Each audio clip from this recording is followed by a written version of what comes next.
You have a confirmed international flight booked, and your Department of Foreign Affairs passport appointment is tomorrow morning. You pull out your birth certificate to organize your documents, and you spot it. Your middle name is misspelled by a single letter. For years, the widely accepted fix for this was simple.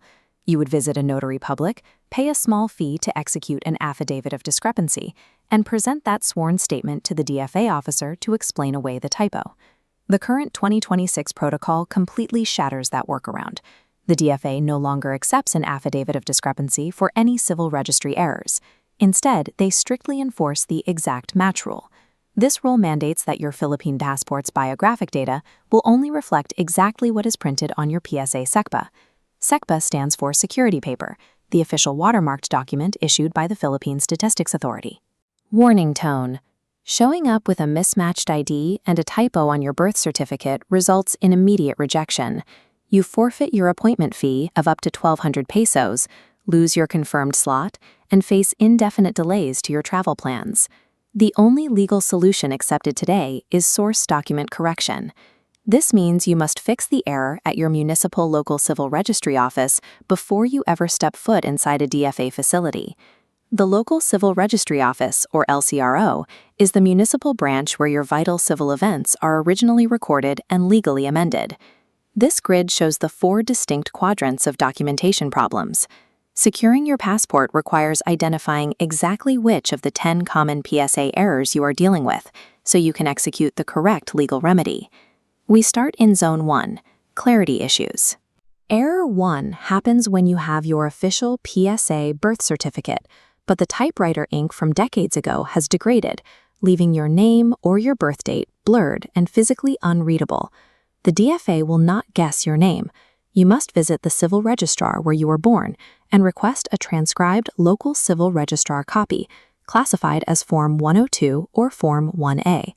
You then submit this perfectly legible transcription alongside your blurred PSA copy. Zone 2 covers missing and timing issues, which brings us to Error 2, the negative certification. A negative certification is an official document stating that the National PSA database has no record of your birth. To bypass this without waiting months for late registration processing, the DFA allows a specific workaround.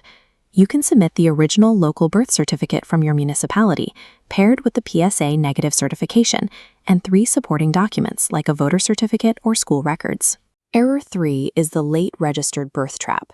It triggers severe scrutiny if your birth was registered less than 10 years before your passport application. Because late registrations are vulnerable to fraud, the DFA requires you to build an identity timeline. You must provide foundational documents, like a Grade 1 Form 137 school record or an old baptismal certificate, that predate the date of your late registration to prove your identity is authentic. Resolving Zone 1 and 2 errors does not require altering your legal identity. You are simply providing a historical paper trail that proves the person standing at the counter matches the scattered records. Zone 3 introduces administrative corrections, governed by Republic Act 9048. Republic Act 9048 is the clerical error law that allows local registrars to fix simple typos without requiring a court order. This covers Error 4, typographical and clerical errors. If your name is spelled John instead of John, or your suffix is formatted incorrectly, you file a petition at your local registry. This timeline compares the major trade-off of the administrative route. While it keeps you out of a courtroom, the process takes 2 to 4 months for the localized correction to be approved, endorsed, and printed onto new PSA security paper. Error 5 involves mistakes in the day or month of birth, or an incorrect sex marker. These fall under the expanded rules of Republic Act 10172. Republic Act 10172 expands administrative corrections specifically for dates and sex, provided the error is patently clear. This law demands a much stricter evidentiary threshold. You must produce early medical records, like your birth worksheet or partograph, alongside older school documents, and higher administrative filing fees. Error 6 is a unique anomaly where a child's first name is officially registered only as baby boy or baby girl because the parents had not chosen a name before the hospital filed the paperwork. The procedural fix depends entirely on your age. If you were born before 1993, you file a supplemental report. A supplemental report is an administrative filing used to supply missing information to an existing record. If you were born after 1993, you must file a formal correction petition under RA 9048. Error 7 occurs when your PSA record displays only a single middle initial instead of your full middle name. The DFA software automatically flags mere initials as incomplete data and places the application on hold.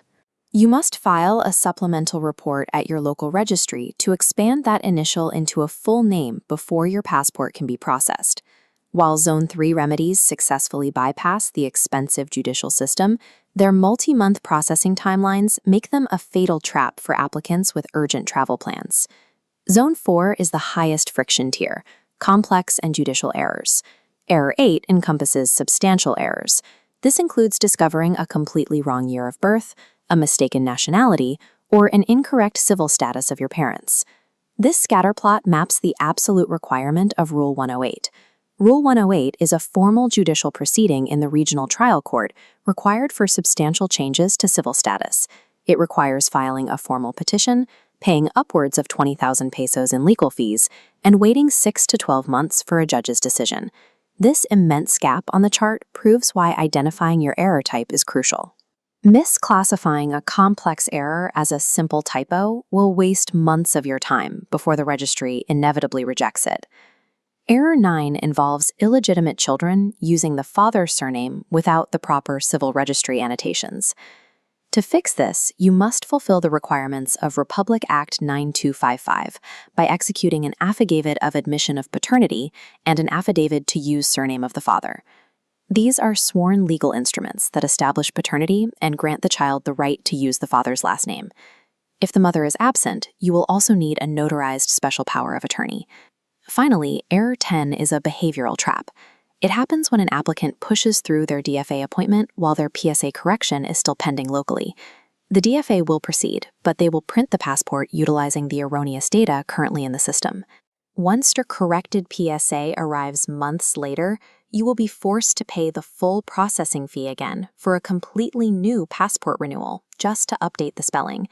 Trying to force a flawed or pending record through the strict DFA digital system is ultimately the most expensive mistake an applicant can make. Knowing the rules allows us to build a strategic action plan based entirely on your current travel timeline. If you are an urgent traveler, meaning your international flight departs in 2 weeks, but you just discovered a spelling error on your birth certificate, your options are mathematically limited. Rebook the flight immediately. A rebooking penalty is cheaper than losing your non-refundable DFA appointment fee, and certainly cheaper than being offloaded at the airport by immigration officers for carrying mismatched documents. If you are a budget-conscious planner plotting an overseas trip for the following year, you have the advantage of time. Your proactive strategy is to order your PSA document today. Meticulously audit it for spelling and clarity. If you spot an error, initiate RA 9048 corrections locally right now.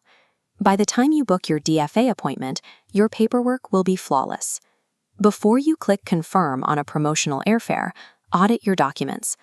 The cheapest flight is always the one backed by a legally sound, exact match paper trail.